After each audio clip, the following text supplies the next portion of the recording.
모두가 기대를 모았던 남천자이 정당 계약에서 대참패가 나타났습니다.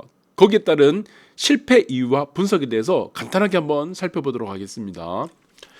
자, 일반 분양에 있어서는 굉장히 흥행을 보였죠. 서울보다도 오히려 더 흥행을 보였었는데 53대 1. 네, 굉장히 괜찮은 성적을 거두었음에도 불구하고 실제 계약은 어떻게 됐냐? 31.7%에 그쳤다는 겁니다. 둔촌주공도 실제적으로 둔촌주공보다는 남천자이가 분양률이 더 높았습니다. 네, 분양 성적은 더 좋았죠. 그런데 둔촌주공 같은 경우는 계약률이 70%까지 이르렀습니다. 이 차이가 굉장히 지금 여실히 드러나고 있다는 겁니다. 자, 여기서는 네 가지 이유가 등장합니다. 후분양에 따른 고금리. 자, 후분양을 하다 보니까 여기서 이제 단점이 딱 드러나게 된 겁니다. 자, 후분양을 하게 되면은 높은 분양에 우리가 분양을 할 수 있다는 조합원들 입장에서는 좋겠지만 이것이 어떤 아킬레스건이 있느냐? 5개월 안에 잔금을 마련해야 된다는 겁니다. 잔금. 우리가 일반 분양을 선분양하는 게 되면은 중도금을 대출을 3번 정도 나누고 맨 마지막에 잔금 대출을 하게 됩니다. 잔금을 마련하거나 대출을 받으면서 뭐 등기를 지게 되는데 지금 이거는 다이렉트로 5개월 안에 지금 채워야 되는 겁니다. 너무 촉박하다는 겁니다. 자, 그 이유 중에 하나가 이 고금리죠, 고금리. 네, 금리가 너무 높았다는 거. 네, 금리가 너무 높기 때문에 거기에 따른 이자 부담 그리고 돈을 구하기 너무 힘듭니다. 지금 DSR이 20% 묶였기 때문에 자, 이런 부분이 지금 영향을 받았을 거라고 일단은 첫 번째 이유가 되겠죠. 자, 이거 첫 번째 이유고. 자, 두 번째는 여러분들이 아시겠지만 이거 고분양가. 분양가가 높다는 겁니다. 분양가. 자, 그래서 지금 특례보금자리론 같은 경우는 9억이 됩니다. 이 9억 되는 게 특례보금자리. 이거는 여러분들이 아시겠지만 DSR이 적용이 안 돼요. 내 소득과 관계없어. 오히려 소득이 낮아질수록 금리 인센티브가 주어집니다. 그런데 지금 84 타입을 보시게 되면은 이게 10억이 넘어가 버렸어요. 그러니까 확장비 같은 옵션비를 분양가에 포함을 시키다 보니까 이렇게 됐습니다. 차라리 옵션 같은 이제 확장비 같은 거, 발코니 확장 같은 거를 빼고 분양가를 낮추고 옵션 가격을 높여놨으면은 어땠을까? 그 부분이 된 겁니다. 그 부분이 좀 아쉽다. 차라리 84 타입을 9억 미만으로 했다 그러면은 이거는 특례보금자리 이론이 되죠. 그래서 자금을 조달하는데 뭐 좀 어느 정도 여유가 됐을 겁니다. 그런데 특례보금자리론이 1월 30일 날 시작되는 것이 9억 이상은 해당이 되지 않기 때문에 이 고분양에 따른 이 부분들이 자금 조달에 영향을 받았을 거다. 저는 그렇게 보고 있고 3번은 조합원들이 미친 짓을 한 겁니다. 조합원들. 진짜 이거 조합원들이 좀 욕 나올 정도로 지금 저는 그렇게 생각해요. 아니 분양가 밑으로 조합원들이 물건을 던지면 어떻게 합니까?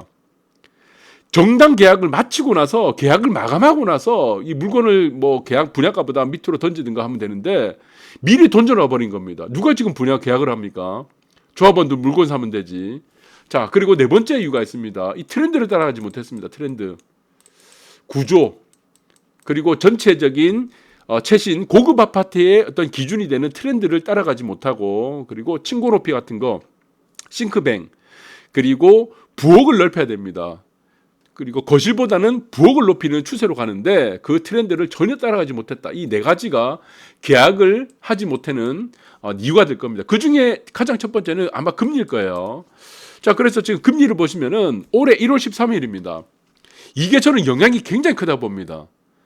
1월 13일 한은에서 쓸데없이 금리를 올려버렸습니다. 0.25%. 이거 동결만 했었어도 저는 자이가 지금 남천자이가 50% 최소한 50에서 70%까지 갔을 거예요. 그러니까 한은에서 앞으로의 금리에 대한 지금 앞으로 금리 인하라든가 더 이상 금리 올리지 않겠다는 어떤 그런 시그널만 충분히 줬었어도 저는 이 계약률이 높아갔을 거다. 그리고 남천자이가 사실 1년 전 6개월만 해도 6개월만 먼저 빨리 이거를 좀 분양을 앞당겼으면 어땠을까? 그러니까 공사 착공 시점이 6개월만 좀 빨랐어도 그 당시에 이렇게까지 안 갔을 겁니다. 제가 볼 때는 6개월 정도면 작년 7월 정도죠. 작년 7월 정도에 이거 완판이 되고 준공이 되고 이제 후분양을 이제 분양을 했다면 저는 100%라 봅니다. 100% 이거 계약 됐을 거라 봅니다. 6개월 차이가 이렇게 만들어놨습니다. 6개월. 그 사이에 금리가 어마어마하게 올라버렸죠. 이창용이라는 이 한국은행 총재가 아무 생각 없이 금리 다 올려버린 거예요. 그러니까 지금 건설업 쪽만 한 달에 200개가 부도나고 있습니다. 미분양 때문에. 미분양을 계속 만드는 사람입니다. 그래서 이 부분이 남천자에는 직격탄으로 다가왔다. 그래서 저는 이창용이라는 이 사람 때문에 거의 저는 90% 이상이라고 보고 있습니다. 90% 이상. 이유가 계약이 다지 못했던 이유. 그래서 6개월만 조금 당겼으면은 저는 이거 100% 완판이었다. 자, 이 기간이 조금 아쉽습니다. 고금리에 따른. 네, 그리고 지금 그 다음에 나온 것이 두 번째죠. 분양가죠. 지금은 무조건 분양가로 보죠. 왜 그렇습니까? 금리가, 이것도 금리에 영향을 받는 거죠. 금리. 결국은 뭡니까? 이게 조달 비용이죠. 조달 비용. 네, 내 소득은 정해져 있는데 이자만 계속 올라가니까 그 이자가 지금 여러분들 뭐 계산기 또 늘려보니까 답이 안 나오는 거예요. 답이. 네, 금리가 올라가니까 이제 여러분들 뭐 DSR도 줄어들고 대출금도 당연히 줄어들겠죠. 그래서 지금은 착한 분양가에 지금 사람들이 올인을 하고 있고 분양가가 조금만 인근 단지에 비해서 비싸다고 생각되면은 여지없이 그냥 미분양이 됩니다. 미분양. 그냥 공식이 돼버린 거예요. 자, 이런 부분들이 해결이 되려면은 이제 금리가 낮아지는 수밖에 없습니다.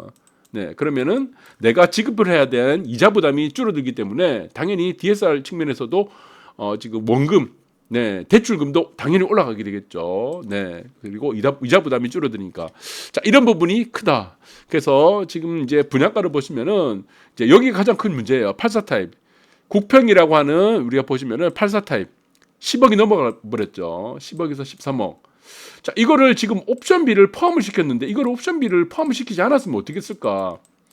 그럼 9억 미만으로 만들어 놓겠죠. 미만으로 만들어 놓고 이걸 옵션비를 네, 여기서 뭐 이유를 갖다 놓겠죠. 뭐 발코니 확정이라든가 뭐 고급화 이런 거를 해서 옵션을 추가를 시켜서 뭐 10억 정도로 만들어 놨으면은 자, 이 부분이 아까도 말씀드렸지만 특례 보금자리론이 9억입니다. 9억. 카트라인이 9억이에요. 자, 그리고 이 부분들이 좀 영향도 많이 미쳤다고 보고 있습니다. 올해 이제 1월 13일 날 이제 출시가 되겠죠. 자, 그러다 보니까 10억이 넘어간다. 이런 부분들이 이제 조달하는 데 굉장히 어렵겠죠. 그리고 특례 보금자리론 같은 경우는 DSR이 포함되지 않습니다. 내 소득이 관계없어요.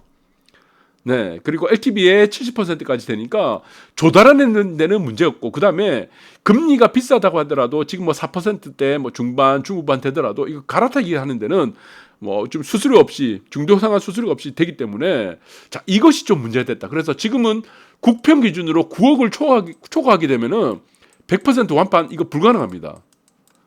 아주 뭐 강남에 뭐 한강 조망권 뭐 아주 알짜 이거 아니면은 이 힘들다는 거죠.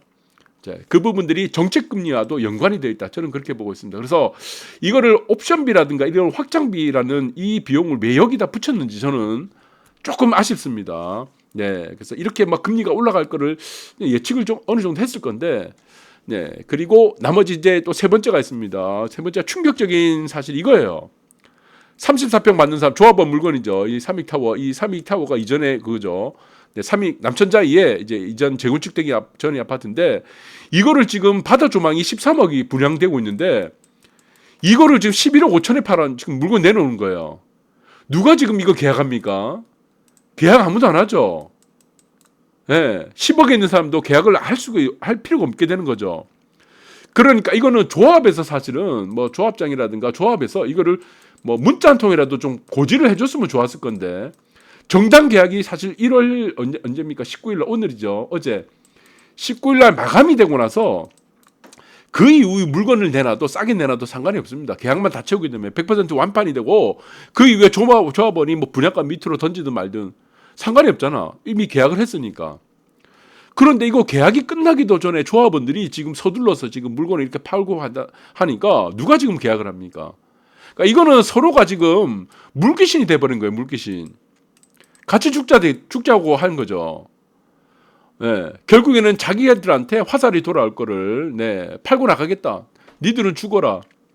이게 지금 한국은행 뭐 이창용 총재하고 뭐가 다릅니까? 금리 이렇게 올리고 지금 대한민국 국민들 다 죽어라. 이거하고 똑같잖아요. 나는 팔고 나갈 테니까 조합원들 다 죽어라. 미분양 되든 말든 상관없다. 그래서 이거는 조합 측에서 컨트롤을 좀 했어야 되는데 이 부분들이 굉장히 아쉽습니다. 누가 계약을 합니까? 분양가보다 낮은 물건들이 조합원 매물로 지금 나와 있는데 정신 나가지 않고서는 누가 계약을 합니까? 그래서 이 부분들이 아쉽다. 그리고 또 하나가 지금 저는 아쉬운 게 이겁니다. 지금 트렌드가 이거죠. 층고죠, 층고. 층고가 높게 만들죠. 250 정도, 최소한 250. 근데 삼익타워 같은 경우는 230이고, 네. 그리고 조금 아쉬운 거는 네, 그다음에 싱크뱅이 없는 거. 그러니까 이런 부분들이 조금 문제가 되는 것들도 생각할 수도 있겠지만 뭐 내가 필요도 없으면 상관없을 것 같아요. 근데 이 고급 아파트를 지향하면서 분양가를 높이려면은 이 두 가지는 필수적으로 있었어야 된다. 라는 부분이고 또 그러면 또 결정타가 있습니다. 이 구조적인 구조죠. 구조가 조금 지금 트렌드에 안 맞습니다. 구조가. 지금 뭐 미국이든 일본이든 유럽이든 구라파든 중국이든 방 3개짜리입니다. 방 3개가 가장 선호도가 높아요. 방 3개. 그러니까 뭐 펜트하우스를 가더라도 요즘 다 방 3개입니다. 방 3개에 어떻게 하죠? 거실이요. 거실 크기보다는 부엌의 크기를 높게 만듭니다. 부엌. 네, 주방의 크기가 더 높게 만들어요. 왜 그러냐면은 자 이제 거실에서 회의를 잘 안 합니다. 남편이 뭐 어디 뭐 싸우고 오게 되면은 뭐 기분 나쁘고 뭐 이러면은 뭐 회사에서 싸우거나 밖에서 싸우고 그러면은 와이프랑 뭐 문제가 있으면 와이프랑 상의를 하잖아요. 그러면 주방에 앉아가지고 주방 탁자에 앉아서 소주잔 기르면서 마누라랑 그 남편이랑 뭐 애들 재우고 나서 그러면서 허심탄회하게 얘기하는 게 바로 주방에서 주로 대화를 많이 합니다. 지금은 주방이 가장 좋다는 거 중요하다는 겁니다. 대화를 할 수 있는 공간이 사실 침실이라든가 거실보다는 소주잔 뭐 여러분들 좋아하는 존데이 무슨 대선 이런 거 들고 한두 잔 마실 수 있고 대화를 할 수 있는 곳이 주방이기 때문에 이 주방을 어떻게 만들어놨습니까? 이렇게 만들어놨죠. 이걸 그냥 터버렸으면 좋았을 건데 알파룸이 지금 왜 필요합니까? 방세가 이미 있는데 이렇게 차라리 주방을 크게 만들어놨으면 어땠을까? 저는 그 부분이 굉장히 아쉽습니다. 지금의 이 구조가 이제 구조죠. 평면도 구조가 지금의 트렌드를 따라가지 못했다. 그 부분이 아쉽고 74 타입도 그래요. 방 3개, 뭐 59 타입도 요즘 방 3개잖아. 이 주방을 좀 넓혀놨으면 어땠을까요? 주방을 널찍하게. 그래서 지금 트렌드를 보시면은 다 이런 식입니다. 지금 아파트를 보시면은 주방을 크게 만듭니다. 그래서 지금 아파트에서 가장 큰 면적을 차지해야 되는 것이 무엇이냐? 주방이에요. 주방, 부엌, 주방입니다. 가장 크게 만들어요. 지금 마찬가지지만 조리도 할 수도 있고 대화도 할 수 있고 밥도 먹고 그리고 여기서 소주잔도 기울이면서 네 그런 대화들이 지금 고민 상담 와이프하고 이제 고민 상담을 하게 되겠죠. 네. 그러면서 뭐 머리 뭐 쥐어 뜯든지 말든지 뭐 고민 상담도 하면서 이런 얘기를 할 수 있는 공간이 사실 주방인데 자 이런 주방을 넓게 지금의 새로운 고급 아파트의 트렌드를 맞추지 못했다는 부분들이 저는 조금 아쉽다. 결론적으로 가장 중요한 것은 뭐니뭐니 해도 고금리입니다. 저는 그렇게 봅니다. 이거는 어떻게 일부분의 사람들이 기호에 따라서 변화가 되겠지만 어쨌든 지금의 가장 큰 문제가 1월 13일 날 금리를 올렸던 거. 확실한 앞으로의 금리 고점이다. 금리가 내려갈 거라는 시그널을 주지 못했던 이 부분들이 저는 어쨌든 네, 저는 뭐 거의 대부분의 뭐 지금 대부분의 한 90% 이상의 요인들이다. 거기에 따른 대출이라든가 차입 비용의 증가, 이자 부담 이런 것들이 이유가 되겠죠. 그리고 후분양에 따른 자금 조달할 수 있는 시간이 5개월 정도라는 부분들이 후분양에서의 또 다른 단점 혹은 약점으로 나올 수 있다는 부분들도 여러분들을 한번 고민을 해봐야 될 것 같습니다. 감사합니다.